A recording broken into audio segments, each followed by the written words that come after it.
Hello अस्सलाम वालेकुम guys, तो आप देख रहे हो केवाईटी बॉय, जहां पर आपको कश्मीरी यूट्यूबर्स की न्यूज़ मिलती है। Psych! That's the wrong number!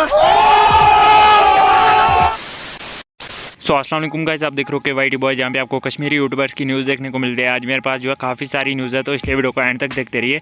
तो चलिए आज किसी इंटरेस्टिंग वीडियो को स्टार्ट करते हैं। तो चलिए फर्स्ट न्यूज़ के बारे में बात करते हैं। मैं बात कर रहा हूँ रफ़ा के बारे में। तो रफ़ा का कल जो है एक रैप सॉन्ग आया था, और उस सॉन्ग में जो है उन्होंने किसी को इनडायरेक्टली डिस करा। अगर आप सॉन्ग को सुनोगे तो आपको समझ में आएगा। अभी मैं पूरा तो नहीं बोल सकता कि उन्होंने जो है किसको डिस करा है, बट मुझे ऐसा लगता है कि उन्होंने जो है शायद से एक्लर को डिस करा होगा। मुझे पूरा कंफर्म नहीं है, बट मैं ऐसे बोल रहा हूँ क्योंकि उसके बाद उस डिस के बाद जो है एक्लर ने कुछ स्टोरीज वगैरह पोस्ट की थी। तो पहले वो जो है आप एक्लर की स्टोरीज देख लीजिए।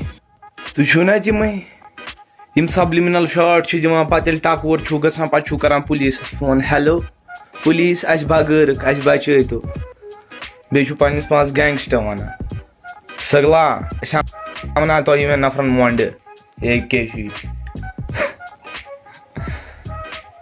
मे नकल कर तजुक जोमुत यह सब्लिमिनल गलती करता मे गमुत याद ही ना। नेक्स्ट स्टोरी में एक्लर ने लिखा था, बेचारा 1 साल से फ्लॉप हो रहा है, कुछ बकचोदी तो करेगा ही। सो गाइस, आप लोग इस बारे में क्या सोचते हो? एंड अगर आपको इसके बारे में कुछ भी पता है तो नीचे कमेंट्स में बता सकते हो। रफ़ा ने जो है अपनी एक एल्बम अनाउंस किया, जैसे कि आप स्क्रीन पे देख ही सकते हो। सो गाइस, आप लोग इस बारे में क्या सोचते हो नीचे कमेंट्स में जरूर से बताना। तो चलिए नेक्स्ट न्यूज़ के बारे में बात करते हैं। मैं बात कर रहा हूँ वकार खान के बारे में। तो वकार खान को जो है एक अवार्ड मिला, जो कि उनको फारूक अब्दुल्ला दे रहे हैं, जैसे कि आप स्क्रीन पे देख ही सकते हो। तो इसके लिए इनको कॉन्ग्रेचुलेशन। तो चलिए नेक्स्ट न्यूज़ के बारे में बात करते हैं। मैं बात कर रहा हूँ बंदूक के बारे में। तो बंदूक ने जो एक स्टोरी पोस्ट की थी, जिसमें उन्होंने जो अपनी 2 वीडियोस का स्क्रीनशॉट शेयर किया था एंड बताया था कि जो उनका जो है कॉपीड कंटेंट होता है उस पे जो है 4-5 लाख व्यूज़ आते हैं, एंड जो उनका जो है ओरिजिनल कंटेंट होता है उस पे जो है 10-20 हज़ार व्यूज़ आते हैं। एंड उन्होंने लिखा था, अब बोलो हम कौन सा कंटेंट बनाएं, ओरिजिनल या कॉपी। उनका कहने का ये मतलब था कि यहाँ पे कश्मीर में जो कि ओरिजिनल कंटेंट होता है उसको जो है कम सपोर्ट मिलता है, एंड जो कि लोगों का कॉपीड वगैरह कंटेंट होता है उसको जो है ज़्यादा व्यूज़ वगैरह मिलते हैं। सो गाइस, आप लोग इस बारे में क्या सोचते हो नीचे कमेंट्स में जरूर से बताना। तो बस यार आज की इस वीडियो में न्यूज़ से मिलते हैं नेक्स्ट वीडियो में, तब तक के लिए take care and bye bye.